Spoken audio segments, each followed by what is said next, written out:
Good evening, everyone, and welcome to the Wine Review. I'm Ryan, the Wine Guy, at a different room in the house this time.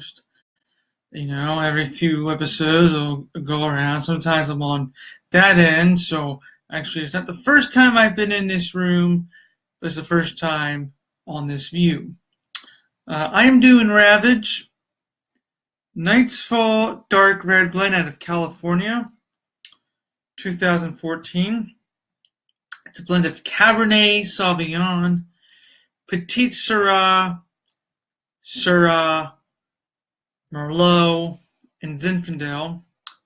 My Vivino app would love to say, and it does, that this is a California Bordeaux blend, but few things. Only the Cab Merlot are actual Bordeaux grapes. Not Petite Syrah, definitely not Petite Syrah. Petite Syrah is like California and northern Mexico and South Africa, or not South Africa, South America. Syrah is more Rhone. And Zinfandel goes all the way back to Croatia. I mean, come on. Croatia and then Italy before it even became Zinfandel here. So Vivino doesn't know what he's talking about, but granted, it does have a couple of the wines correctly. Got a white napkin. I can tell you all the color. Very dark wine. Very opaque. I can't even see through it at all. Cannot see my hand. Cannot see the napkin. So very opaque. Very deep, dark purple, almost to the point where it's even a little bit blackish. Not like black like top of this bottle, but very, very dark. Very deep purple. Little bit of purple red on the rims, and then, as I said, in the middle, just very deep, dark purple, very opaque. Almost a little inky. Not quite to the point of inkiness, but definitely dark on the nose. This is one that I do want to let you know you do want to probably decant this wine or let this one breathe, because I have had it open for maybe about an hour now. But already nice earth coming out. Some nice sweet oak, sweet earth notes as well. Vanilla, tobacco, cedar, spices, a little bit of pepper, even a little bit of baking spices, maybe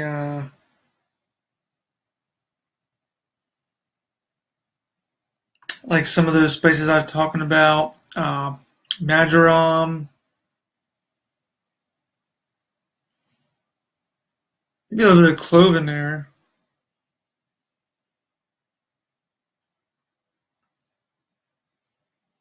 A little bit of anise, kind of like that little, anise licorice hint of that.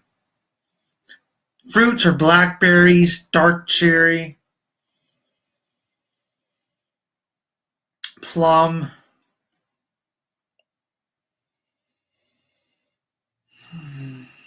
Wow. Maybe something I'm picking up now that I really didn't pick up earlier. Maybe now it's been cellaring. Maybe they have a little bit of a raisin hint to it. Yeah. Kind of after you open a pack of raisins, I'm kind of getting like a nice raisinous flavoring going on in here. All right. Um, Things that something I actually learned from one of our new people that we hired. She's in the wine department. She's talking about palate and taste. Now, most people associate palate with taste, but actually there kind of is a difference. Palate is kind of what it does initially especially first on the tongue, whether or not it's like tart, sharp, spicy, um, whether or not it's fruity, whether or not it's sour, and where on the tongue you're getting these hints. And then the taste is pretty much the core of what is there. The sort of the fruits, sort of the oakness that you get is what is actually the taste. So the palate is kind of like what it's doing overall, like how sharp or how mild it is. So we're gonna start off with that. So I mean, I've kind of been sort of getting it right, but sort of getting it wrong the whole time. But here we go.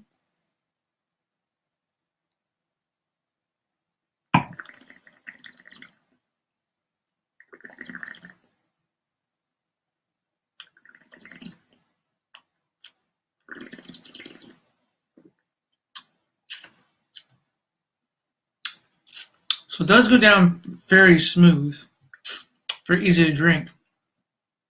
However, getting more in the back, definitely coming up dry. Kind of has this sort of really chalky chalkiness in the back of the throat. Coming up to the front, very, very tame. A little bit of spice going on. And it's just kind of like this little pucker. Not a huge pucker, but just little pucker just kind of at the very tip. Overall, as far as the flavor goes, I'm getting more chocolate than vanilla on the taste, actually. A little bit more chocolate than vanilla on the taste. As far as the oakness goes, I am getting a little bit of spices, a little bit of those bacon spices. I am sort of getting that. Okay, let's do one more.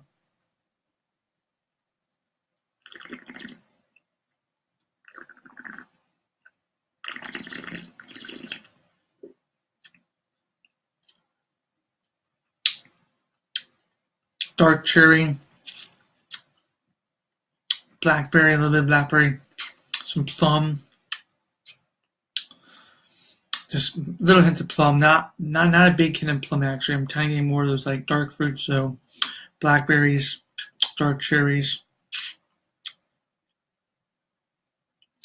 raisin as well. I kind of am getting this sort of raisin flavoring in here.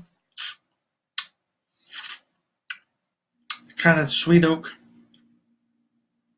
hints of earth.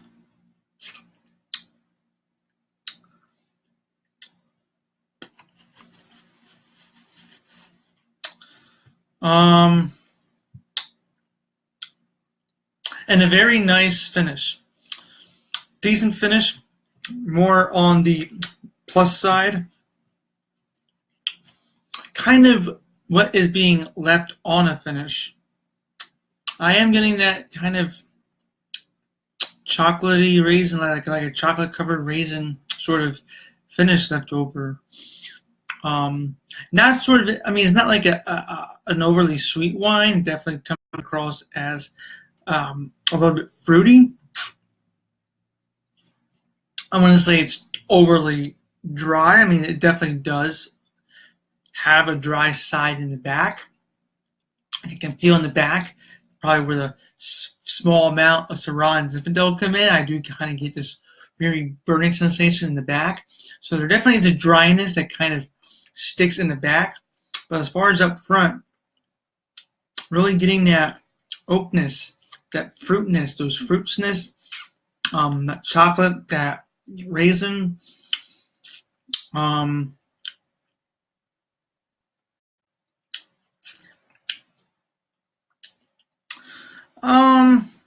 Because I think this is a wine is more appreciative if you kind of let it sit for at least an hour, or if you want to decant it.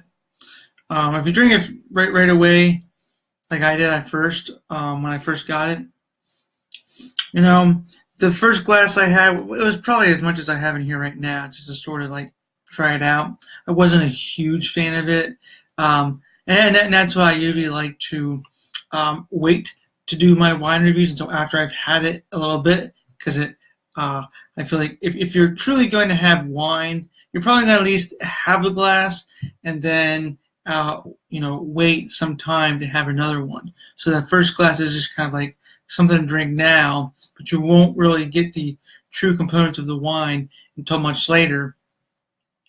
Or you should always open up a wine at least an hour or two before dinner to sort of let it breathe. So just definitely does need a little bit of time to open up. Like I said, up to an hour, maybe even half an hour, or as I said, more welcome to decant it. But I feel now that this has had time to sort of open up, because I was originally going to give this 3.5 out of 5. I now think I'm going to give it a 4 out of 5. The nose is very, very on point. What I feel is lacking as far as why a whole star gets deducted is I feel that there's a little bit of the flavor that are, I should say, on the palate. There's different components playing on the tongue on each sip. Some sips you'll notice a little bit in the back, some sips you'll notice a little bit in the front, and the next thing you know, you can't tell what is where. It's not a very consistent wine. I like there to be more of a layering, more of a this is what's in front, this is what's in the back, but it sort of gets to the point where I sometimes feel that with just those 2 sips that I've had, I've kind of had to sort of like the raisin. Definitely do not get the raisin on that first sip. Maybe a little, but it's more reminiscent on the leftover. Definitely didn't get the raisin at the opening of the bottle. So as this is definitely a bottle that builds character as it ages or as it opens up. So I kind of weigh my scale into, would this be a wine that I would also show off to people? I mean, it's a $12 wine at 13.5% alcohol. But it's a $12 wine. I mean, I don't do very expensive wines, but I mean, $12 wine, and that's probably even pushing. I mean, I got it from like a shop that overprices their stuff. I mean, I've seen this sell for like less than $10. So I mean, you get what you pay for, honestly.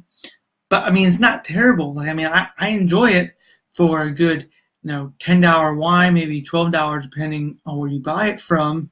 But I definitely feel that it lacks components where if I'm trying to impress people, I also want to be like, hey, try this Ravage. See it at a restaurant, get it, great. See it in the store for on sale price, 10, even less than that, great.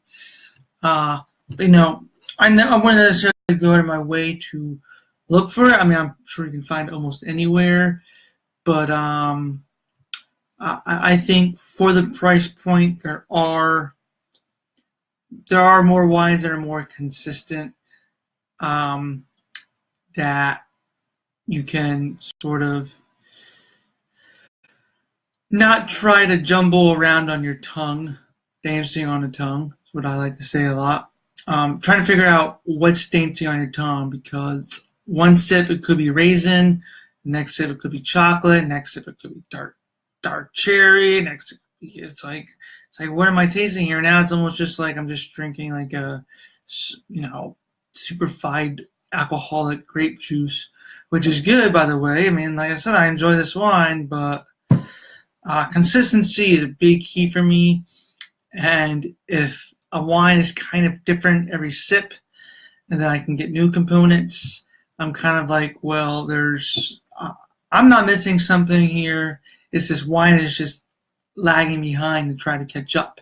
And maybe, again, 2014, most red blends by this time you would want to drink, but maybe this buddy just needs some more time for everything to sort of blend together to have that perfect harmony.